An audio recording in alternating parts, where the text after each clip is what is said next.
حضرت بایزید بستامی کہتے ہیں کہ میں نے اپنی ماں کے آگے ہاتھ جوڑے، میں نے کہا امی تجھے راضی کروں یا رب کو راضی کروں؟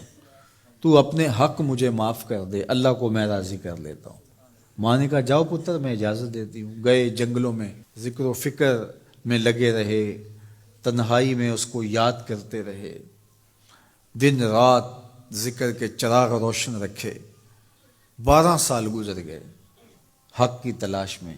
ایک دن واپس بستام کے قریب سے گزر رہے تھے، خیال آیا چلتے چلتے ماں کو سلام کر جاؤں۔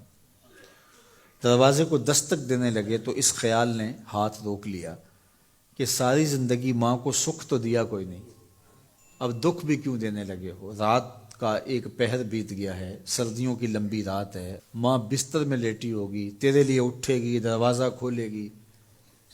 دروازے کے ساتھ ہی لگ کے بیٹھ گئے اور ساری رات کاٹ دی، اس خیال سے کہ ماں کو تکلیف نہ ہو۔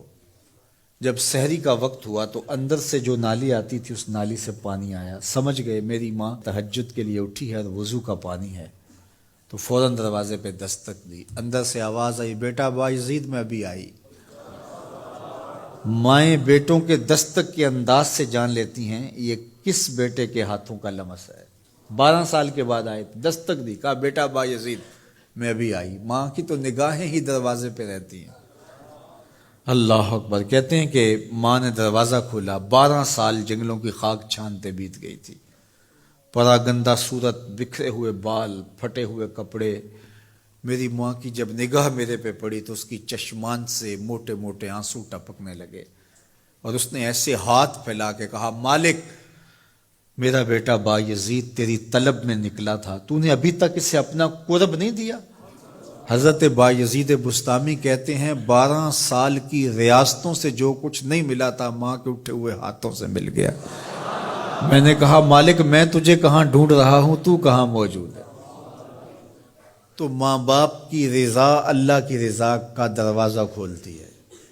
جن لوگوں کے ماں باپ ناراض ہیں اور وہ جا کے پیر صاحب کی خدمت کرتے ہیں، اور میاں ماں کے قدم چومو، باپ کی ٹانگیں دباؤ، ان کی خدمت کرو، تمہارے پہلے مرشد وہ ہیں، ان کو راضی کرو، پھر کسی شیخ کامل کی صحبت میں آنا، دیکھو کیسے دل کی بند کھڑکیاں کھلتی ہیں۔ ایک مرشد تو ناراض کر رہا ہے اور دوسرے مرشد سے تمہیں کیا ملے گا؟ تو راستہ یہیں سے کھلے گا۔ والدین کو کبھی ناراض نہ کرو، والدین کو کبھی دکھ نہ دو، والدین کو کبھی تکلیف نہ پہنچاؤ، اور والدین کو بھی چاہیے کہ اپنی اولاد کو اپنا نافرمان نہ بنائے۔ ایک بزرگ فرماتے ہیں کہ مجھے برابر 30 سال ہو گئے ہیں کہ میں اپنی اولاد کو کوئی حکم ہی نہیں دیا، کوئی حکم نہیں دیا۔ کوئی چیز مجھے چاہیے بھی ہوتی ہے تو میں بصیغہ امر نہیں کہتا، بلکہ ایسے ہی بات کر رہی ہوں، پانی چاہیے تو یہ نہیں کہتا بیٹا پانی لے کر آؤ، میں ویسے ہی کہتا ہوں پیاس لگی ہوئی ہے، تو اگر وہ سمجھ جائے اور وہ خود لے آئے تو اچھی بات ہے، لیکن اگر وہ نہ لائے تو میں نے اس کو حکم ہی نہیں دیا، امر ہی نہیں کیا، تو اس امر کی مخالفت ہی لازم نہیں آئے گی۔ تو کہا 30 سال برابر گزر گئے ہیں، میں نے اپنی اولاد کو حکم نہیں دیا کہ کہیں وہ میری نافرمان نہ ہو جائے، چونکہ اگر وہ نافرمان ہو گئی پلے کچھ نہیں رہے گا۔ جو اولاد ماں باپ کی نافرمان ہوتی ہے وہ ہوا میں بھی اڑیں، وہ چرخ پہ بھی جھولیں، وہ زمین پہ گرنے والی ہوتی ہیں، کبھی کامیاب نہیں ہو سکتی وہ اولادیں جو ماں باپ کی گستاخ، بے ادب اور نافرمان ہوتی ہیں۔ وہی اولادیں سرخرو، کامیاب اور کامگار اور بامراد ہوتی ہیں جو ماں باپ کی خدمت کرتی ہیں، ماں باپ کی دعائیں لیتی ہیں۔ وہ ایک بچہ ماں باپ کے پاؤں دبا رہا تھا، تو ایک بچہ ایک بر اعظم میں، دوسرا دوسرے بر اعظم میں، تیسرا تیسرے بر اعظم میں بڑے بڑے کاروبار کر رہا تھا۔